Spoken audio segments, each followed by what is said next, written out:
वालेकुम वरहमतुल्लाहि वबरकातुहू। उम्मीद करता हूँ सब भाई दोस्त खैरियत से होंगे। माशाल्लाह आज आपको दिखा रहे हैं 13 पट्ठे हैं माशाल्लाह फीमेल, बहुत ही खूबसूरत माशाल्लाह, एक से बढ़कर एक चीज़ है। और 4 बेल खड़े हुए हैं माशाल्लाह। ये देख लें माशाल्लाह, ये चीज़ें होती हैं, आपने पहले कभी ऐसे चीज़ें नहीं देखी होंगी माशाल्लाह। बहुत ही परफेक्ट चीज़ है माशाल्लाह, एक से बढ़कर एक चीज़ है। ये देख लें, ये देख लें माशाल्लाह। जो भी सबसे पहले रब्ता करेगा माशाल्लाह, सौदा भी उसी के साथ सबसे पहले करेंगे। ये देख लें माशाल्लाह, ऐसी चीज़ें होती हैं माशाल्लाह पालने के लिए। अगर घर के लिए लेना चाहो तो माशाल्लाह मिल सकती हैं आपको। ये देख लें माशाल्लाह, ये चीज़ें होती हैं माशाल्लाह। इनमें से एक अबलग है माशाल्लाह, बाकी सब प्योर चीज़ है माशाल्लाह, कोई दाग वगैरह नहीं है माशाल्लाह। ये देख लें, बहुत ही खूबसूरत चीज़ है। ये देख लें माशाल्लाह, ये चीज़ें होती हैं पालने के।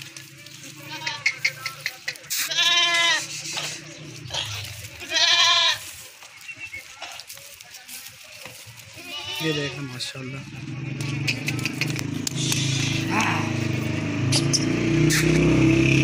ये चीज़ें होती हैं माशाल्लाह पालने के लिए।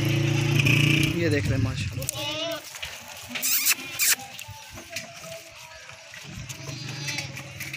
ये देख लें माशाल्लाह, ये चीज़ें होती हैं। कोड़े देखें माशाल्लाह, परफेक्ट चीज़ें हैं बिल्कुल, कोई ऐप वाला नहीं है माशाल्लाह।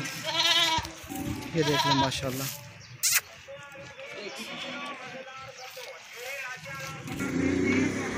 ये चीज़ें देखें माशाल्लाह, ये चीज़ें होती हैं माशाल्लाह। ये देख लें, बहुत ही खूबसूरत चीज़ है माशाल्लाह। ये अबला फीमेल है माशाल्लाह।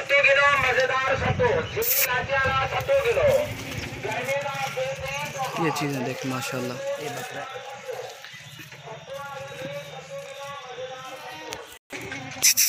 ये देख लें माशाल्लाह।